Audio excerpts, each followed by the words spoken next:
toujours la même chose, hein. On dit toujours la même chose, tous les acteurs disent merci. On dirait que c'est déprime totale qui envahit l'acteur. Merci. Merci, vous êtes venu. Alors, il y a toujours un côté... D'abord, je suis obligé de reconnaître qu'il y a quelque chose de miraculeux.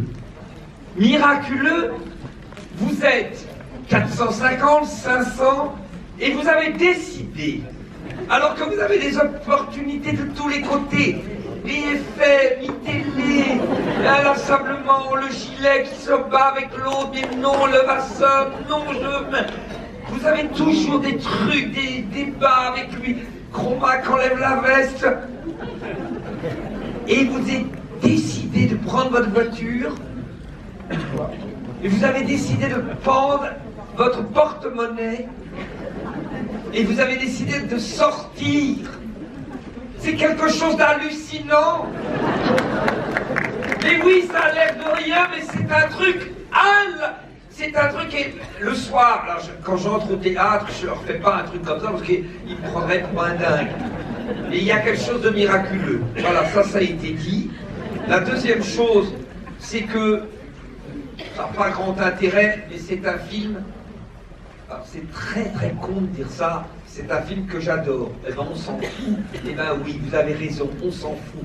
On s'en fout. C'est un film délicieux, mieux que délicieux. Je vais appeler le metteur en scène, et comme ça vous poserez quelques questions. Je renverse la situation habituelle de la question après le film. Je la propose avant le film. Parce que je veux faire un contrat entre vous et moi. Ensemble. Je dirais de gauche. Alors, on va appeler Rémi Besançon. Tout à l'heure, non, j'ai dit Camille Cottin était une actrice organique. J'aurais pu rester là.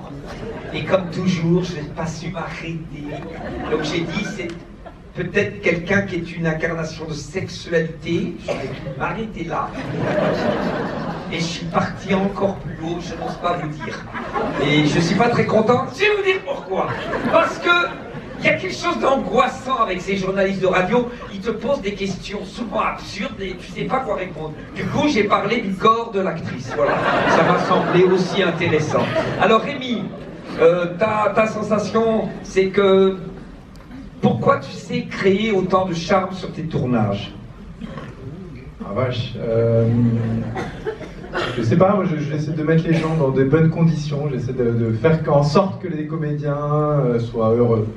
Je pense que c'est important. On peut s'asseoir, oui, genre Avignon, genre festival, cocktail, on est assis, on est proche, on va peut-être faire une prestation, tu vas peut-être te mettre à poil. Enfin, c'est ça, le théâtre engagé, le théâtre qui se bat pour des idées. Et au lieu d'être tout solennel, on s'assoit, on est proche. Dis-moi, la question que j'ai envie de te poser, c'est genre un peu le règne. Non, attends, genre, tu sais, celui qui faisait entre parenthèses, c'est un animateur de télé qui s'asseyait par terre pour créer de l'intimité. Ah oui, alors... Francis Lopez. Non. Il y a Francis Lopez aussi, mais non, c'était sur M6. Bon, ça leur parle pas du tout, on lâche. Alors, donc en gros... Moi ça va. Bon, d'accord. Et... Je suis ravi de revenir à Aix, quand même, faut oui, dire. oui, parce que tu as des parents.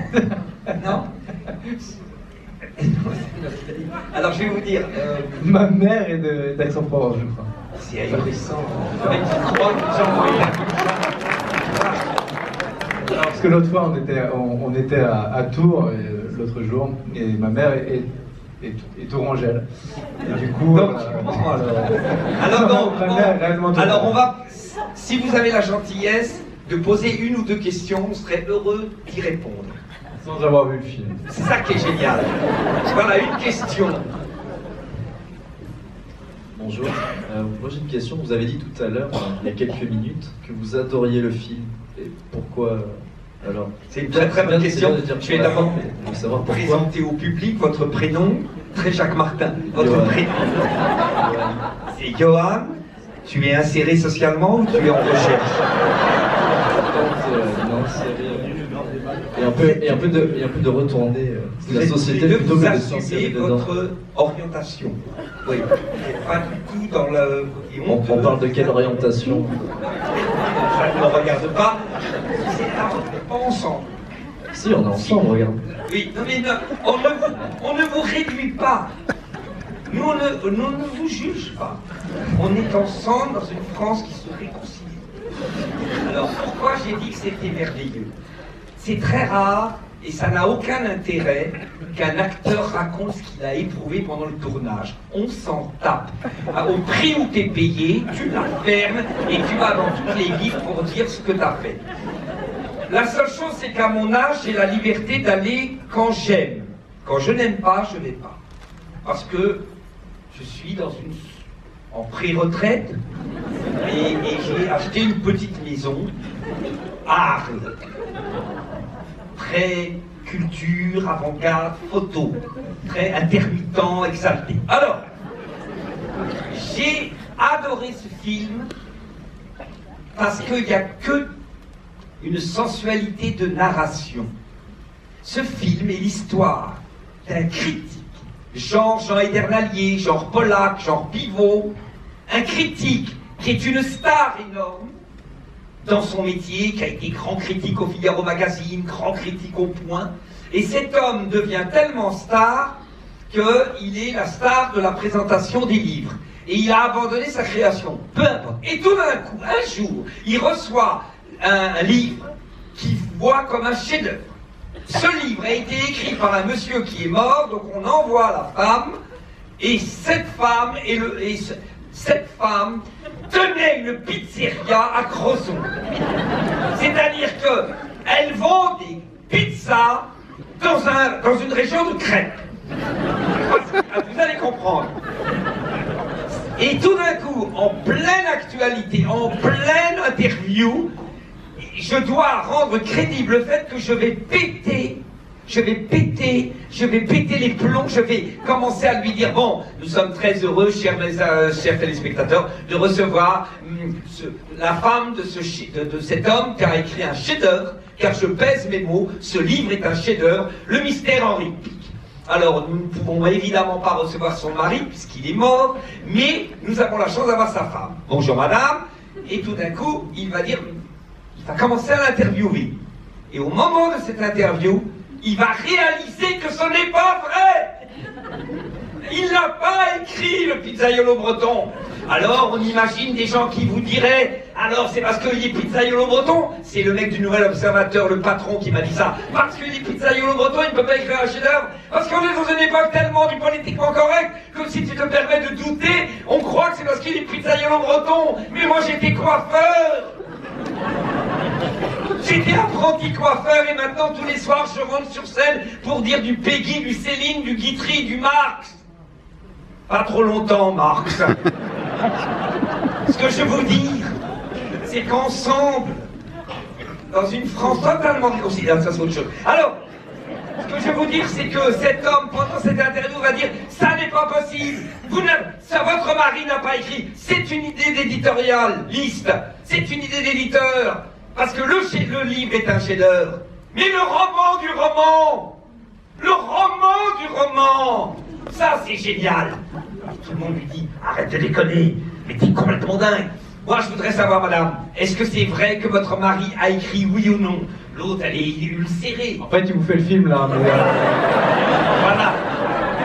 Et bien, à partir de là, on va le virer de la télé, et il va avoir comme seul but d'essayer de savoir qui a écrit ce roman. Et alors, il s'en va dans la Bretagne. Il s'en va, il erre en vélo, comme dans Alceste à bicyclette, mais en Bretagne. Et il va faire une enquête qui est une des plus belles enquêtes littéraires et sensuelles que le cinéma a pondues. Voilà mon programme.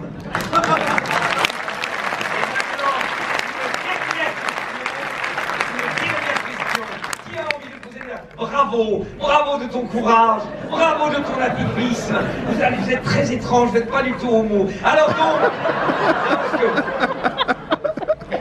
que la messe soit. Mais c'est marrant parce que lui est plus intellectuel que toi. Et toi, tu es plutôt sensoriel. Et sensuel. Et lui est plutôt côté Las Palais un petit peu. Non mais physiquement tu es très mignon, mais ah bah dans l'intimité, il est renommé comme une bombe atomique sexuelle. Et il en fait couiner. Alors, qui veut me poser une dernière question? Ah là-bas, tout au Monsieur. fond là-bas, une question. Voilà, d'abord on parle à monsieur pour essayer d'élargir le champ sociologique. Cher monsieur. Bonsoir. Tout simplement, aurions-nous la chance de pouvoir déguster ce film? Tu voudrais qu'on s'arrache. Tu vois comme ça. Ça, c'est la phrase de Céline. Les gens se vengent des services qu'on leur rend. Moi, je fais quelques kilomètres pour vous parler. Il n'a pas tort. Il dit allez, maintenant tu te casses et tu regardes le film. Tu as raison. Tu as une montre très belle qui intègre une idée phallique importante. Alors, une dernière question parce que je m'en vais. T'as vu ce qu'il a dit, le monsieur? Cassez-vous. Tiens, par là. Et au fond, là, au fond, il y a une... Tu ressembles à Philippe Cobert énormément. Vous êtes marié? Ah d'accord. Depuis longtemps? Trop, t'en peux plus. Bon, alors je vais parler là. Monsieur Rémi Besançon. Besançon, comment on dirige un acteur comme ça?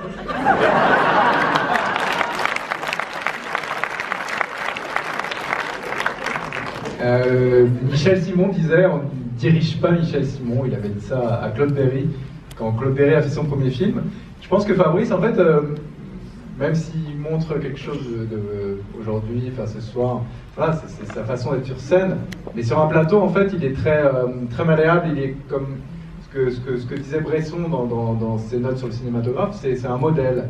Le modèle est son peintre, et du coup, il fait ce qu'on lui demande de faire, et il est en demande de direction. Et en fait, c'est assez agréable, quoi. Et puis, quand on a entre les mains un instrument une sorte de Stradivarius, pour un metteur en scène comme moi, c'est génial, quoi. On va vous souhaiter une bonne soirée. Non mais, alors attends, allez-y monsieur, c'est pour Rémi. Bonjour. Rémi, vous avez changé considérablement le livre, d'après ce que j'ai compris. Dans le livre, le personnage que joue Fabrice Lucchini n'apparaît qu'au milieu du livre et pour à la page 153. Non, mais c'est surtout que vous avez complètement changé l'histoire, parce que c'est pas ça du tout l'histoire de départ. Et pour quelle raison? Parce que c'était le côté enquête qui vous intéressait? Exactement. Et puis, je pense qu'adapter, c'est trahir. Et j'ai bien trahi le livre de David Fuenquinos. Mais il adore votre film, David. Hein? Il adore le film. Ouais, c'est vrai. Vous êtes bien au courant? Bah oui. Bah oui. Vous êtes journaliste? Un peu. Très bon. Bon, donc monsieur, on va vous laisser, ça. Allez, passez une bonne soirée. Merci beaucoup, en tout cas. Merci. Vincent, on est plus là, c'est à 19h40. Très bonne soirée, merci.